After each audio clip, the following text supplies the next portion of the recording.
Vamos falar de psicofonia, né, de psicografia, comunicação da mensagem do espírito utilizando os órgãos vocais do médium, no caso da psicofonia. Aquele que possui esta faculdade é chamado de médium falante, médium psicofônico e também de incorporação, né? Não é um termo espírita, mas as pessoas acabam utilizando. Não podemos confundir com a voz direta, que é a produção da voz diretamente pelo espírito, sem a utilização do aparelho fonador do médium. Para a produção da voz direta, às vezes observa-se uma garganta fluídica, criada pelos espíritos com o ectoplasma do médium. A voz direta também é chamada de pneumatofonia, cada nome que é o trava-língua, né? Na Bíblia há vários exemplos, né, de voz direta. Um deles está em Mateus 3, 13 e 17, que relata o batismo de Jesus por João Batista, quando uma voz, né, vinda do céu disse: "Este é meu filho amado, em quem me comprazo".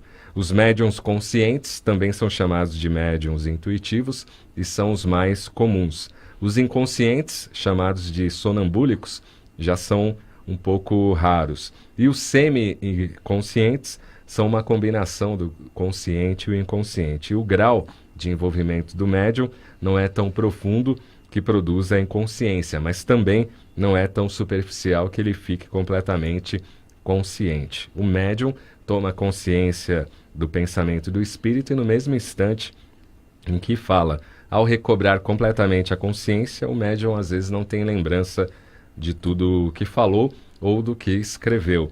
Os médiums semiconscientes são menos comuns que os conscientes. Lembrando que a gente vai falar priorizar aqui a psicofonia, mas a gente pode abrir também para outros tipos de mediunidade, como a psicografia, né? Porque o que dá para entender no texto de Kardec, quando fala dessa questão de consciente, semiconsciente, inconsciente, isso acaba permeando todo tipo de mediunidade, de comunicação. Né? De comunicação. Como é que você define a psicofonia, Edson? Olha, a psicofonia, na verdade, você já colocou aí, né? São médiuns falantes. O Kardec chamou de médiuns falantes, na verdade, né? A gente tem que lembrar, Cláudio, que na época do Kardec, o que existia mesmo em profusão eram os médiuns psicógrafos, tá? Que ele usava bastante os médiuns psicógrafos. E tinha lá poucos médiuns falantes na época que ele teve até contato, né? Por isso que ele chamou de médiuns falantes. O termo, inclusive, incorporação, Cláudio, eu estava procurando para saber de onde surgiu essa... E tem lá no livro No Invisível, do Leon Denis. Leon Denis. Ele já menciona, né, aquilo que é chamado de incorporação. Ou seja, então lá naquela época já se tinha uma ideia, né, já se chamava de incorporação, entendeu? É um nome que se deu aí para esse fenômeno, né? E a psicofonia nada mais é do que o médium dar oportunidade para que o espírito possa falar através do seu aparelho fonador, né? Eu achei interessante você mencionar aí que na pneumatofonia, que é a voz direta, vê-se, né, uma garganta fluídica. Isso quem vê deve ser os médiuns videntes, porque eu fico imaginando o seguinte... Em alguns casos, a materialização. É para que o espírito possa realmente imitar a voz humana, porque o espírito se comunica pelo pensamento. Para que ele possa imitar a voz humana, ele vai precisar do aparelho fonador mesmo. Ele produz o aparelho, né? Não tem outro jeito dele. Cria, né? Como é que ele vai reproduzir uma voz? Porque a gente tem que entender que voz direta, Cláudia, é aquela que todo mundo ouve, tá? Uhum. Se é só um médium que ouve, então não é voz direta. Ele está ouvindo no campo perispíritico no ambiente dele, né? Consegue ouvir. Isso. Se, por exemplo, vier uma voz direta aqui, vai sair, 4 de nós vão sair correndo, eu sei. Né? O pessoal da técnica também. O pessoal da técnica também, mas os que ficarem vão poder. E quem estiver em casa ouvindo vai ficar na dúvida. Também vai ficar na dúvida. Então, desculpa, até acho que estou tomando um pouco aqui de tempo, mas eu também estranhei quando se fala que o médico inconsciente também é chamado de sonambúlico. Eu nunca ouvi esse termo, que o inconsciente é sonambúlico. É porque ele praticamente dorme, né? Então perde a consciência. Então, ele emancipa, né? É que o médium sonambúlico ele é um pouco diferente, né? Se você estuda, o Kardec estudou isso, né, na época dele, e o médium sonambúlico, na verdade, é aquele que ele entra em estado de transe e ele mesmo que se comunica através do seu corpo. Quer dizer, ele tendo contato lá, estando um pouco mais Ele afastado. relata o que está vendo. E é ele que transmite mensagens e tal. E ele pode também transmitir mensagens de espíritos, mas o espírito fala para ele e ele é que transmite, tá? Isso aí, se o pessoal quiser entender melhor, está lá no capítulo 14º do livro dos Médiuns, item 6, Médiuns Sonambúlicos, tá? Mas, voltando então à psicofonia em si, é a capacidade que o espírito tem de intuir o médium e o médium transmitir as suas mensagens. E aí esse tipo de intuição, ele pode ter 3 níveis que a gente viu aí, né? O intuitivo puro, que é o médium realmente está captando o que o espírito está falando e ele transmite até com as suas palavras, mudando alguma coisa se ele quiser.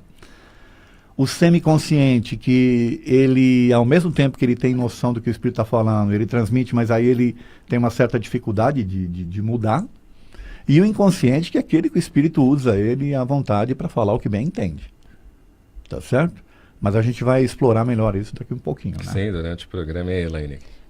O inconsciente não tem ingerência, né, sobre o que está sendo comunicado, né? Sabe o que eu acho assim, bastante interessante nesse tema, Cláudio, e a gente percebe isso no curso do Livro dos Médiuns, na maioria das pessoas que estudam com a gente, a maioria das pessoas tem uma ideia errada de que as comunicações psicofônicas são inconscientes, né? Sendo que as comunicações inconscientes são a minoria, né? Representam uns 2%, né? Como será que foi medido isso, né? Mas o que diz a literatura espírita, 68% das comunicações são conscientes, né? Acho que são 29 ou 30% de comunicações semiconscientes e 2% apenas de comunicação inconsciente. Então é um número bem pequeno perto das comunicações conscientes, né? Então, mais uma vez, a gente cai naquela responsabilidade dos médiuns quando vai comunicar, né? A responsabilidade de estar bem preparado, né? De conhecer a doutrina, de estar ligado aos ensinamentos de Jesus, né? Para passar uma comunicação o mais fidedigna possível, né? E o inconsciente não lembra mesmo, quando ele, vamos dizer, o pessoal fala, quando ele volta, né? O médium, não lembra de nada. Não sabe nem o que aconteceu, onde eu estou, quem eu sou, né? Por isso que é raro, né? Porque imagina, ia ser uma festa para os espíritos, né? Sim, usar um médium inconsciente. Perdeu o controle. Então é raro, e o interessante é que, eu falei aqui no início, né? Que na época do Kardec se tinha mais médios psicógrafos e menos falantes, vamos assim dizer. Hoje, o que se tem mais mesmo são os médiuns psicofônicos, tá? Do que os psicógrafos, né? São um pouco mais raros. E dá até para entender, Cláudio, por que isso? Se você pega, por exemplo, o que acontece nas casas espíritas com relação à mediunidade psicofônica, ela é mais usada mesmo para orientar os espíritos, né? Principalmente os que estão meio perturbados, precisando ou que estão precisando de atendimento, né? E tal. Você imagine você fazer aquilo que se chama de doutrinação, que eu gosto de chamar de orientação, na verdade. Imagina você fazer com a psicografia. Não é dinâmico, né? Você tem que esperar o espírito escrever o que ele está sentindo. Para depois responder. Aí você responde para ele, aí depois ele responde de novo, né, escrevendo. Ter 10 horas de sessão. Então, não dá, né? Não é a forma mais prática, né? Não. Então ela é mais voltada mesmo para essas questões aí dos livros, que a gente vai estar falando daqui um pouco, né? Para outras questões, também tem médios aí que fazem psicografias, né, trazendo notícias de familiares, coisa que o valha, né? Agora, comunicação, né?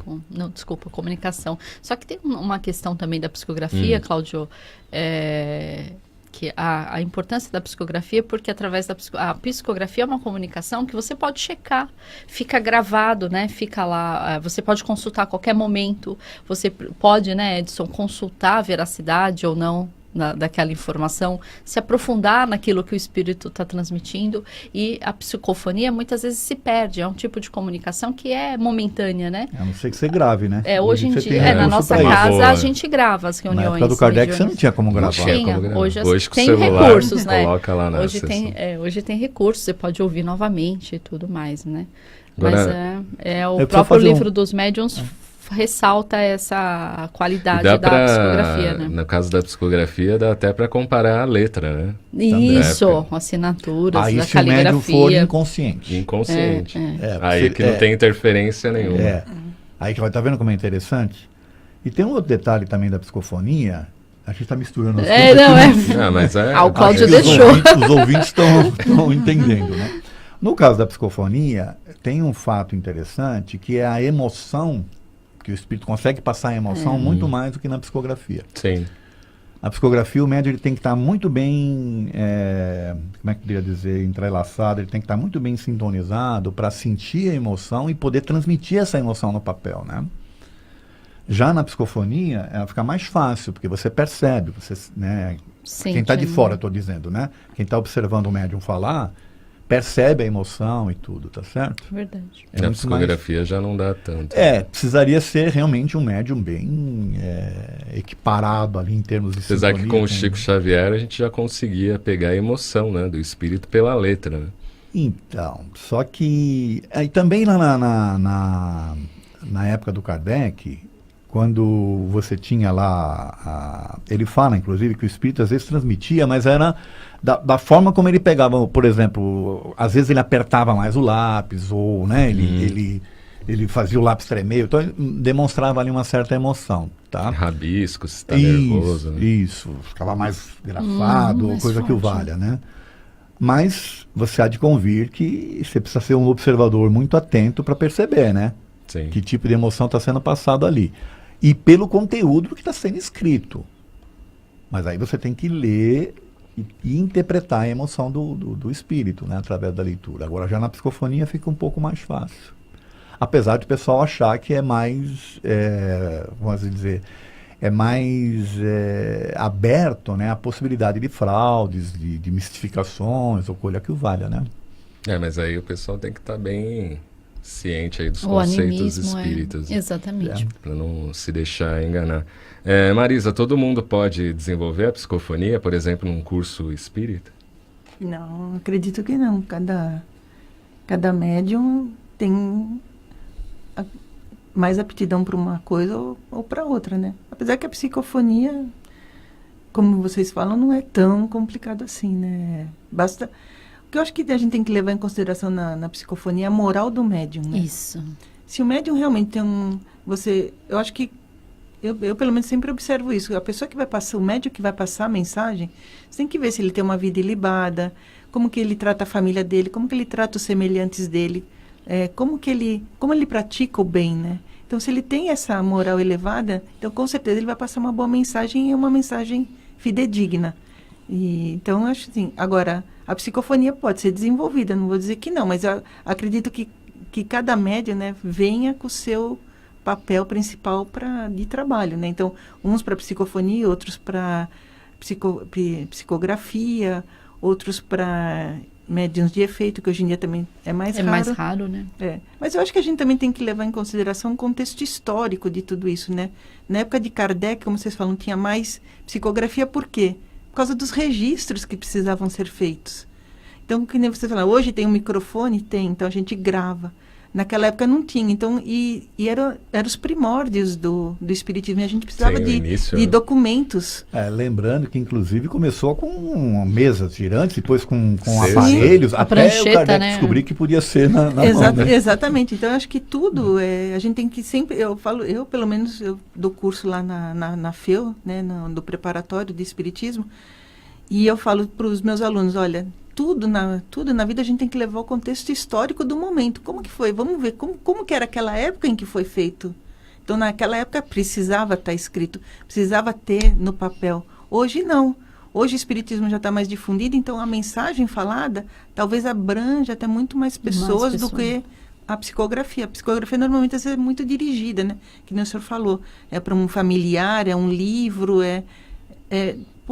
eu vejo assim, poucas casas espíritas que vêm mensagem de mentores para passar uma mensagem para o público em geral, ou pela situação que a gente está passando aqui agora no Brasil, nessas eleições e tudo. Vejo muito poucas mensagens nesse sentido. É mais dirigida. Então, acho que a psicofonia hoje ela é mais abrangente nesse sentido de abarcar mais pessoas para o espiritismo. E que também eu acho que quando você fala, você demonstra o espiritismo, você está levando o espiritismo para uma forma mais popular, vamos dizer. Então, as pessoas passam a ver o espírita de outra forma, né? Sim. Fica mais Vamos para próximo. o intervalo, Elaine. Daqui a pouquinho a gente volta aí comentando essa questão da mediunidade, psicofonia e também psicografia. Até já.